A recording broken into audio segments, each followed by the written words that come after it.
وَإِذَا سَأَلَكَ عِبَادِي عَنِّي فَإِنِّي قَرِيبٌ، یہ قریب اللہ کس کے لیے کہہ رہا ہے؟ اجیب دعوت الداعی اذا دعان، جب پکارنے والا کوئی پکار کرتا ہے یا پکارتا ہے یا مجھے بلاتا ہے تو میں اس کی دعا کا جواب دیتا ہوں، میں قریب ہوں۔ گویا دعا کے اندر اللہ رب العزت نے کسی واسطے وسیلے کو خود رد کیا ہے۔ یہاں پہ ایک اشکال پیدا ہو سکتا ہے کہ قرآن پاک کی دیگر آیات میں تو واسطے وسیلے کا ذکر موجود ہے کہ اللہ تک پہنچنے کا وسیلہ تلاش کرو، اس کا کیا جواب ہے؟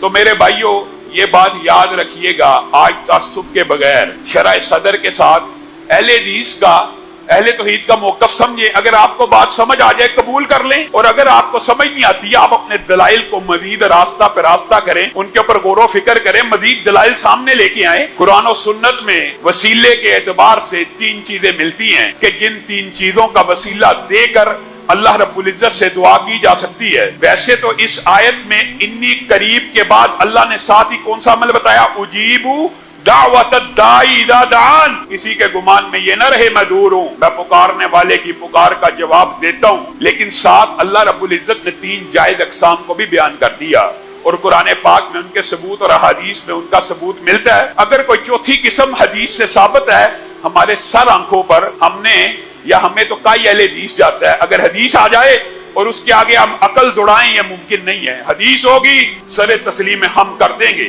نبی کریم صلی اللہ علیہ وسلم اور احادیث اور قرآن و سنت کی روشنی میں یہ بات سمجھ آتی ہے۔ اللہ رب العزت کلام حمید میں خود ارشاد فرماتے ہیں وَلِلَّهِ الْأَسْمَاءُ الْحُسْنَى فَادْعُوهُ بِهَا، اللہ قریب تو ہے لیکن اللہ کے بہت سے خوبصورت نام ہیں، ان کے ذریعے اللہ کو پکارا جا سکتا ہے۔ یہ کون کہہ رہا ہے؟ اللہ کہہ رہا ہے۔ یعنی اللہ کی صفات کا واسطہ اللہ کو دیا جائے، اس کے اندر وسیلے میں کوئی شرک نہیں ہے، یہ اللہ ہی کی ذات۔ اللہ تو رزاق ہے، رزق کو نازل کر، اللہ تو رحمان ہے، رحمتوں کا نزول فرما، اللہ تو جبار ہے، اس ظالم کی گرفت کر، اللہ تو قہار ہے، وہ جس نے میرے اوپر ظلم کیا اس کو پکڑ لے۔ یہ اللہ کی صفات ہیں، اللہ کو اللہ کی صفات کا واسطہ دے کے دعا کرنا، اس میں کسی بھی قسم کی کوئی قباحت کی بات نہیں ہے۔ نمبر ایک بات۔ نمبر دو بات یہ ہے کہ ذات کے وسیلے کے حوالے سے ہمارے ہاں اختلاف، صرف ذات کے وسیلے کے اوپر اختلاف ہے، اور کسی نیک ولی کی دعا کے بارے میں بھی اختلاف موجود نہیں ہے، اس کی بھی میں وضاحت کروں گا۔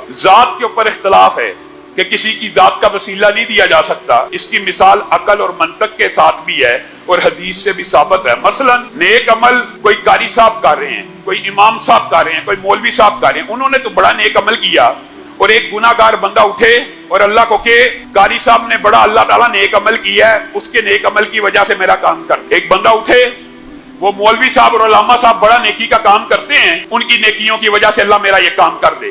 کیا یہ بات عقل اور منطق میں بھی آتی ہے کہ نہیں آتی؟ یہ عام فہم بات ہے کہ آپ اپنے نیک اعمال کا واسطہ تو دیں، تو قرآن و سنت سے بھی ثابت ہے، لیکن کسی غیر کے نیک اعمال کا اللہ کو کیسے واسطہ دیا جا سکتا ہے؟ کسی غیر کی ذات، اس نے تو نیکیاں اپنے لیے کی، اس نے تو محمد رسول اللہ صلی اللہ علیہ وسلم نے اپنی بیٹی فاطمہ کو نہیں کہا میری بیٹی اس گمان میں نہ رہنا تیرا باپ نبی ہے، وہ نبی جس نے کل قیامت کے دن سفارش بھی کرنی ہے اور شفاعت کا میدان بھی لگنا ہے، وہ نبی اپنی بیٹی کو سمجھا رہا ہے اس گمان میں نہ رہی، تیرا باپ نبی ہے اور تو عمل نہ کرے اور تیرا باپ تجھے جنت میں لے جائے گا۔ نبی کا چچا ابو لہب جنت میں چلے جائیں گے ذات کے وسیلے کی وجہ سے۔ عمل میں کروں، عمل حاجی صاحب کریں، عمل قاری یاسین صاحب کریں، عمل قاری امجد صاحب کریں، اور ایک بندہ اٹھے قاری امجد صاحب نے 8 تراویحاں پڑھائی ہیں، اللہ تعالیٰ اس کی وجہ سے مجھے معاف کر